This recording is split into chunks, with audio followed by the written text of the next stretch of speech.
नमस्कार दोस्तों, मैं आपका दोस्त Akshay the prop title tracker इस सीरीज के चौथे एपिसोड में आप सभी का स्वागत करता हूं। पहले एपिसोड में मैंने आपको बताया प्रॉपर्टी रेगुलेशंस इन नागपुर।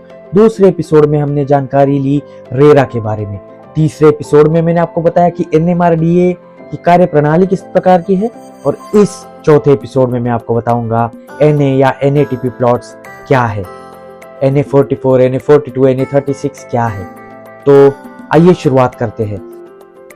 तो सबसे पहले जान लेते हैं एनए के बारे में। तो एनए क्या है? मान लीजिए मैं एक बिल्डर या डेवलपर हूँ, मैंने कोई जमीन देखी है और मुझे उसके ऊपर लेआउट प्लान करना है, रेसिडेंशियल लेआउट प्लान करना है या कमर्शियल लेआउट प्लान करना है। लेकिन उसके पहले सबसे पहले मुझे क्या करना होगा, एक एप्लीकेशन देनी होगी अपने सिटी के कलेक्टर को कि मुझे ऐसी ऐसी जमीन है, इस जमीन पर एक रेसिडेंशियल या एक कमर्शियल प्रोजेक्ट में प्लान कर रहा हूँ, तो आप मुझे इसका एनए सर्टिफिकेट प्रदान करें। इस टाइप की एप्लीकेशन होगी। एप्लीकेशन का फॉर्मेट अगर अवेलेबल होता है तो मैं डिस्क्रिप्शन बॉक्स में आपको अवेलेबल कर दूंगा। तो एनए सर्टिफिकेट क्या है? नॉन एग्रीकल्चर, मान लीजिए कोई भी जमीन, कोई भी खुली जमीन एक एग्रीकल्चर, हमारे देश में एग्रीकल्चर जमीन होती है, मतलब खेती युक्त जमीन, कृषि की जमीन, तो उसे गैर कृषि जमीन घोषित करके उसके ऊपर एनए प्रमाण पत्र के बाद ही हम कुछ एक्टिविटी कर सकते हैं। और ये एनए प्रमाण पत्र देते हैं कलेक्टर।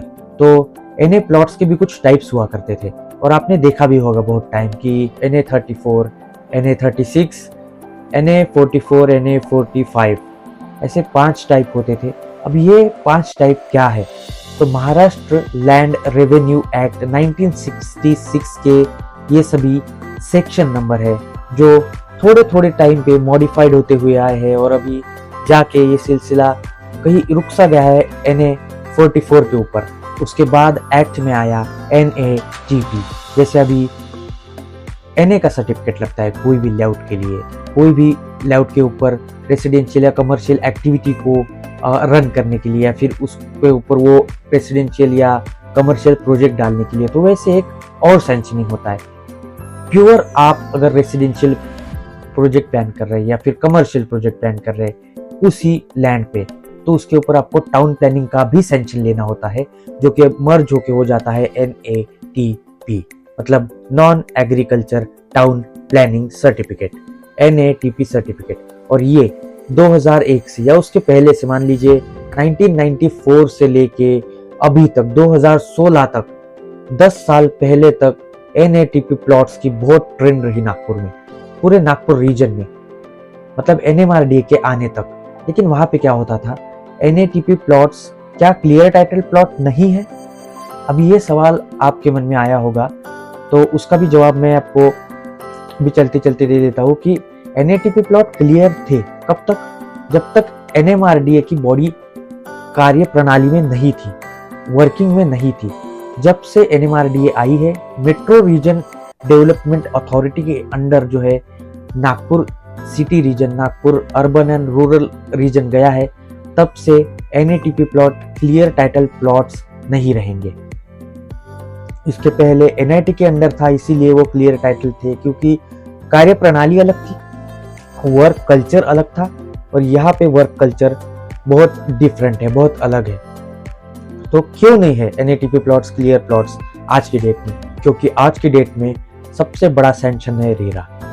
एक पर्टिकुलर प्रोजेक्ट का पर्टिकुलर रेरा नंबर, उसके ऊपर पर्टिकुलर जो है क्लैरिटी रहती है, ट्रांसपेरेंसीज रहती है, और ये जो रेरा है उसी पर्टिकुलर प्रोजेक्ट के जो पैसे है उसी प्रोजेक्ट के लिए, उसी प्रोजेक्ट के डेवलपमेंट के लिए यूज हो, ये जो है टेक केयर इस चीज का रेरा लेती है। उसके बाद होता है NMRDA का RL सर्टिफिकेट, रिलीज लेटर।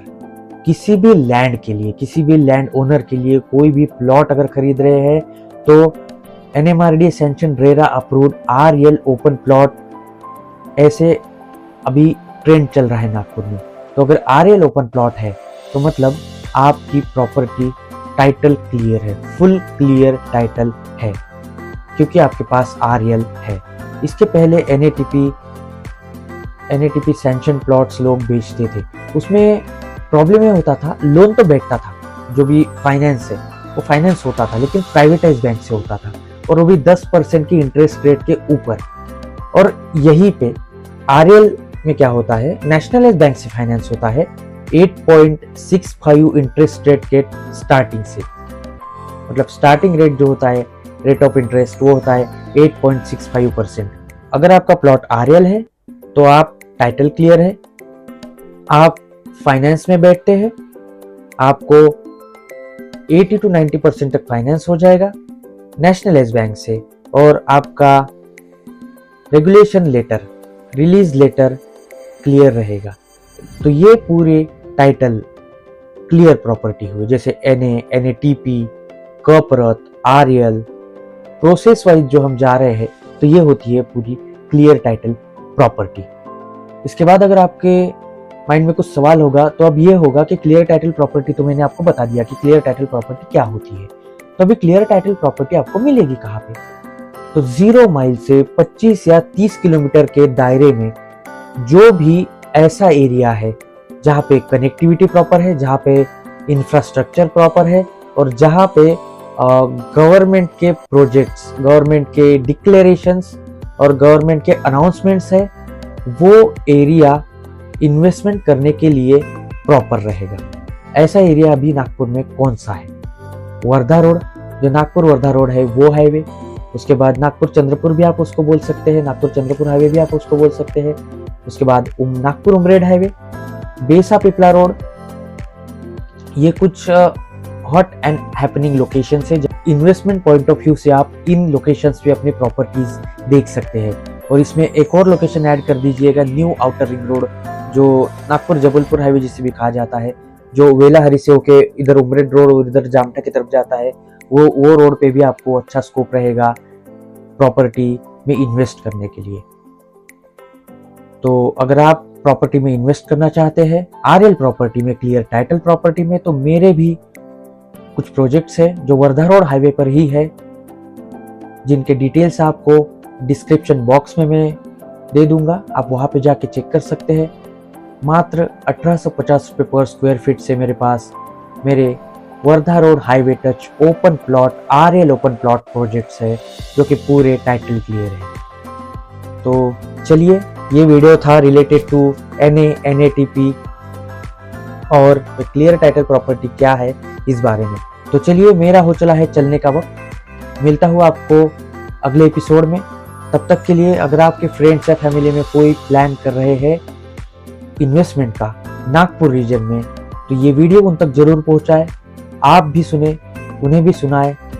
सतर्क रहे, सावधान रहे और अपने पैसे को सही जगह इन्वेस्ट करें, यही आपसे कहना चाहूँगा।